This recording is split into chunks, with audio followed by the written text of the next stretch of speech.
इस वीडियो के माध्यम से सुनाई गई कहानियाँ अनुभवों की वास्तविकता का दावा नहीं करती है। वीडियो का उद्देश्य कहानियों के माध्यम से किसी भी तरह का अंधविश्वास फैलाना या अंधविश्वास को बढ़ावा देना नहीं है। किसी भी धर्म या संप्रदाय को ठेस पहुंचाना नहीं है।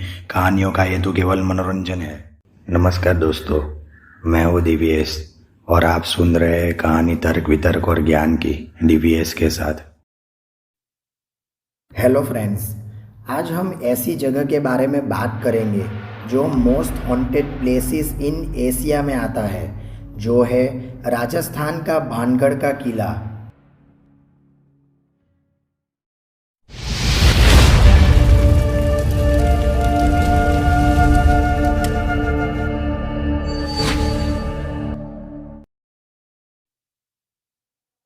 भारत एक बेहद धार्मिक और आध्यात्मिक मान्यताओं से जुड़ा देश है। यहाँ धर्म और देवी देवताओं में आस्था है तो बुरी शक्तियों पर भी लोग यकीन करते हैं।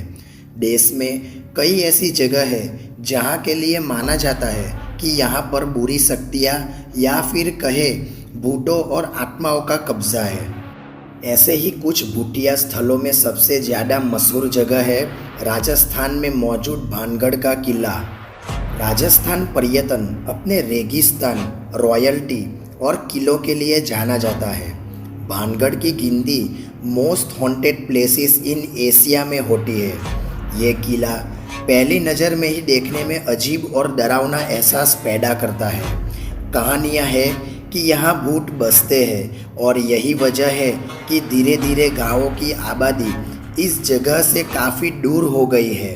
खास बात ये कि भारतीय पुरातत्व सर्वेक्षण विभाग ने स्थानीय लोगों और पर्यटकों को रात के वक्त किले में एंट्री पर पाबंदी लगा रखी है। कहते हैं कि रात के समय जो भी भानगढ़ के किले में जाता है वो वापस लौटकर नहीं आता है। एक बार कुछ छात्र अपने दोस्तों के साथ इस किले में घुसे लेकिन दोबारा वापस लौटकर नहीं आ पाए। भानगढ़ का किला घूमने के लिए बहुत लोग आते हैं लेकिन रात होने से पहले ही वापस लौट जाते हैं।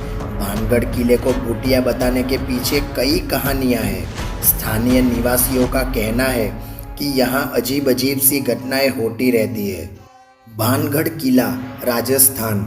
भानगढ़ किले के इतिहास की बात करें तो कहा जाता है कि आमेर के राजा भगवंत दास ने इसे अपने छोटे बेटे माधो सिंह के लिए 1573 में बनवाया था। भानगढ़ किला राजस्थान के जयपुर जिले से करीब 80 किलोमीटर दूर अलवर जिले की अरावली की पहाड़ियों से घिरा हुआ सरिस्का टाइगर रिजर्व यानी शेर के अभयारण्य की सीमा पर मौजूद है। भानगढ़ का किला लोगों के लिए हमेशा से कुतूहल का विषय रहा है। भानगढ़ का किला दिखने में जितना सुंदर है उतना ही डरावना और भयभीत करने वाला है। भानगढ़ किले को लोग भूतों का गढ़, भूतों का बसेरा भी कहते हैं। रात में भानगढ़ किले में भूतों की महफिल सजती है। किसी जमाने में एक खुशहाल रियासत रहने वाला भानगढ़ का किला आज एक जिंदा शमशान घाट है। किसी जमाने में भानगढ़ में लोग हंसी खुशी रहते थे लेकिन आज भानगढ़ का नाम सुनते ही डर जाते हैं। उनके दिमाग में डरावने मंजर घूमने लगते हैं। आखिर ऐसा क्या हुआ कि जहां कभी सुबह की शुरुआत मंदिर की घंटियों से शुरू होकर रात तवायफों के घुंघरुओं की झनकार से शुरू होती थी, आज वहां रात के समय जाने के नाम से ही लोगों के दिल की धड़कन रुक जाती है। पूरी भानगढ़ रियासत खंडहर में बदल चुकी है लेकिन भानगढ़ के मंदिर आज भी सही सलामत है, जिसमें भगवान सोमेश्वर, गोपीनाथ, मंगला देवी और केशव राय के मंदिर प्रमुख है। आपको जानकर आश्चर्य होगा कि यहाँ मंदिर तो है लेकिन भगवान की मूर्ति नहीं है। सिर्फ अकेले सोमेश्वर मंदिर में शिवलिंग है। कहते हैं कि इस मंदिर में तांत्रिक सिंधु सेवड़ा के वंशज ही पूजा करते हैं। भगवान सोमेश्वर मंदिर के नज़दीक बावड़ी है जहाँ भानगढ़ के लोग स्नान करते थे। मंदिरों की दीवारों और खंभों पर की गई नक्काशी से अंदाजा लगाया जा सकता है कि भानगढ़ का किला कितना खूबसूरत और भव्य रहा होगा। यहीं पर करण अर्जुन फिल्म की शूटिंग भी हुई थी। जो मंदिर इस फिल्म में दिखाया गया है वो मंदिर यही का है। भारतीय पुरातत्व विभाग द्वारा खुदाई से इस बात के पर्याप्त सबूत मिले हैं कि ये शहर एक प्राचीन ऐतिहासिक स्थल है। फिलहाल इस किले की देखरेख भारत सरकार द्वारा की जाती है। पुरातत्व विभाग ने भानगढ़ में सूर्य उगने से पहले और सूर्य अस्त होने के बाद किले में प्रवेश करने के संबंध में चेतावनी जारी की है, जिसके अनुसार कोई भी व्यक्ति रात में भानगढ़ किले में प्रवेश नहीं कर सकता है। किले के चारों तरफ आर्कियोलॉजिकल सर्वे ऑफ इंडिया की टीम मौजूद रहती है। कई बार पर्यटकों ने इस जगह पर असामान्य घटनाओं की पुष्टि की है। कहा जाता है कि रात के समय ये आत्माएं वापस से अपना पुराना भानगढ़ बसा लेती है। भानगढ़ में नर्तकियों की हवेली भी है। एक समय तवायफों के घुंघरुओं की झनकारों से गूंजने वाली नर्तकियों की हवेली आज वीरान पड़ी है। कहते हैं आज भी रात के समय में नर्तकियों की हवेली में घुंघरुओं की आवाज़ें आती है और ऐसा प्रतीत होता है मानो तवायफें नृत्य कर रही हो। भानगढ़ किले की रात बहुत डरावनी और भयानक होती है। रात के समय भानगढ़ किले में बहने वाली हवाएं बहुत खतरनाक होती है। कहते हैं कि रात के समय भानगढ़ में जाने वाला कोई भी इंसान वापस नहीं आता है। इस किले के इस वक्त हालात भी ऐसे ही है कि कोई भी अचानक इसे देखकर डर जाए। भानगढ़ गांव में मौजूद किला अपने ऐतिहासिक खंडहरों से जाना जाता है। हर साल सैकड़ों पर्यटक यहाँ किले को देखने के लिए पहुँचते हैं। यहाँ कुछ हवेलियों के अवशेष भी दिखाई देते हैं। कैसे उजड़ गया था भानगढ़ का किला। दुनिया में ऐसे बहुत से स्थान हैं जहाँ बुरी आत्माओं ने अपना कब्जा जमा रखा है। इतिहास के पन्नों को पलटे तो ये वही स्थान है जो एक समय पहले काफ़ी खुशहाल हुआ करते थे और बस एक बुरी नज़र की वजह से वो स्थान आज श्रापित हो गए हैं। जहाँ पहले चारों ओर खुशहाली हुआ करती थी, आज वहाँ स्थान अंधेरों के बीच कहीं खो गया है। ऐसा ही स्थान है भानगढ़ का किला, जो अपनी भूतहा कहानियों को लेकर काफ़ी चर्चाओं में है। शायद बहुत ही कम लोग ये जानते होंगे कि ये कहानियाँ नहीं बल्कि एक ऐसी खतरनाक सच्चाई है जिसे आज तक पीछा नहीं छुड़वाया जा सका है। 1573 में आमेर के राजा भगवान दास ने भानगढ़ किले का निर्माण करवाया था। किला बसावट के 300 सालों बाद तक आबाद रहा। 16वीं शताब्दी में राजा सवाई मान सिंह के छोटे भाई राजा माधो सिंह ने भानगढ़ किले को अपना निवास बना लिया। इस किले के निर्माण में बेहतरीन शिल्प कलाओं का भी प्रयोग किया गया है।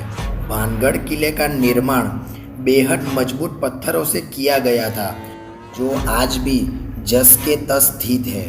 भानगढ़ की कहानी रहस्यमयी और बड़ी ही रोचक है। भानगढ़ किले के पीछे 2 कहानियाँ प्रचलित है। इस खूबसूरत भानगढ़ किले की एक भयानक सच्चाई इसके अंदर कैद है और वो है एक तांत्रिक का श्राप, जिसकी वजह से आज भी इस किले में शाम ढलते ही रूहों और आत्माओं की आवाज़ आने लगती है। कहते हैं कि भानगढ़ की राजकुमारी रत्नावती बहुत खूबसूरत और बहुत रूपवान थी। राजकुमारी रत्नावती के रूप की चर्चा भानगढ़ सहित आसपास की सभी रियासतों में भी थी। कई राज्यों से रत्नावती के लिए विवाह के प्रस्ताव आ रहे थे। कई राजकुमार राजकुमारी रत्नावती के रूप पर मोहित हो चुके थे और राजकुमारी रत्नावती से शादी करना चाहते थे। कहा जाता है कि राजकुमारी रत्नावती ही इस किले के सर्वनाश का कारण थी। वो एक बार किले से अपनी सखियों के साथ बाजार में निकली। बाजार में वो एक इत्र की दुकान पर पहुंची और केवड़े के इत्र को हाथ में लेकर उसकी खुशबू सूंघ रही थी। उसी समय उस दुकान से कुछ दूर सिंधु सेवड़ा नाम का तांत्रिक खड़ा होकर राजकुमारी को निहार रहा था। सिंधिया उसी राज्य का रहने वाला था और वो काले जादू में महारथी था। कथित रूप से राजकुमारी के रूप को देखकर तांत्रिक मोहित हो गया था और राजकुमारी से प्रेम करने लग गया था और राजकुमारी को हासिल करने के बारे में सोचने लगा। लेकिन रत्नावती ने उसे कभी पलट कर नहीं देखा। सिंधु सेवड़ा की कुटिल योजना थी कि वशीकरण के प्रभाव से राजकुमारी रत्नावती उसके पास आ जाएगी और वो राजकुमारी को हासिल कर लेगा। जिस दुकान से राजकुमारी के लिए इत्र जाता था, उसने उस दुकान में जाकर रत्नावती को भेजे जाने वाली इत्र की बोतल पर काला जादू कर उस पर वशीकरण मंत्र का प्रयोग किया। जब राजकुमारी को सच्चाई का पता चल गया तो उसने वशीकरण के प्रभाव से अभिमंत्रित केवड़े के इत्र की शीशी पास ही एक पत्थर पर फेंक दी। इससे शीशी टूट गई और इत्र बिखर गया। तांत्रिक शक्तियों और काले जादू के प्रभाव से चट्टान तेज गति से तांत्रिक सिंधु सेवड़ा की तरफ जाने लगी और उसे कुचल दिया। सिंधु सेवड़ा तो मर गया, लेकिन मरने से पहले उस तांत्रिक ने श्राप दिया कि इस किले में रहने वाले सभी लोग जल्द ही मर जाएंगे और दोबारा जन्म नहीं लेंगे। उनकी आत्मा इस किले में ही भटकती रहेगी। सिंधिया की मौत के कुछ ही दिनों बाद भानगढ़ और अजबगढ़ के बीच कत्लेआम हुआ, जिसमें राजकुमारी रत्नावती समेत सभी भानगढ़ वासियों की मौत हो गई। स्थानीय निवासियों का कहना है कि उन्होंने एक औरत के चिल्लाने, चूड़ियाँ तोड़ने और रोने की आवाज़ें सुनी हैं। साथ ही उनका कहना है कि किले से संगीत की आवाज़ें भी आती है और कभी कभी उन्हें परछाइयाँ भी दिखाई देती है। जिन जिन लोगों ने वहाँ मौजूद आत्माओं की पड़ताल करने की कोशिश की, उनका कहना था कि रात के समय वहाँ औरतों की चीखें और सैनिकों के चलने की आवाज़ें आती है। पूरी रात वहाँ शोर शराबा होता रहता है और खतरनाक आवाज़ें आती रहती है। कुछ लोगों को लगता है कि कोई उनका पीछा कर रहा है और उन्हें पीछे से थप्पड़ मार रहा है। वहाँ से अजीब सी गंध भी आती है, ऐसा स्थानीय निवासियों का कहना है। इन्हीं कारणों की वजह से सूर्यास्त के बाद दरवाजे बंद हो जाते हैं और किले में एंट्री बिल्कुल बैन हो जाती है। आज 21वीं सदी में भी लोगों में इस बात को लेकर भय है कि भानगढ़ में भूतों का निवास है। रात को इस किले में जाना पूरी तरह निषेध है। भानगढ़ किले के पीछे की दूसरी कहानी प्रचलित है गुरु बालूनाथ की। राजस्थान के भानगढ़ किले को सन 1573 में आमेर के महाराजा भगवन दास ने बनवाया था। उसके कुछ ही दूर पर ऋषि गुरु बालूनाथ की कुटिया थी। किले के निर्माण के लिए ऋषि गुरु बालूनाथ की एक शर्त ये थी कि किले की परछाई उनकी कुटिया पर नहीं आनी चाहिए। अगर ऐसा हुआ तो महल तहस नहस हो जाएगा। जब किला बनाया गया था तब महाराजा भगवन दास ने तो शर्त का पालन किया था। उसके बाद भगवन दास के भाई माधो सिंह 1813 में भानगढ़ किले में रहने लगे। जब महल का दोबारा निर्माण हुआ तो उसकी छाया सन के प्रार्थना स्थल पर पड़ गई और भानगढ़ उसी समय तहस नहस हो गया। सन के क्रोध को झेलने के बाद भानगढ़ तुरंत एक शापित शहर में बदल गया और इसे फिर से नहीं बसाया जा सका, क्योंकि इसमें कोई भी संरचना कभी भी जीवित रहने में कामयाबी नहीं हुई। हैरानी की बात तो ये है कि बालूनाथ का तपस्या स्थल अभी भी खंडहर अवस्था में देखा जा सकता है।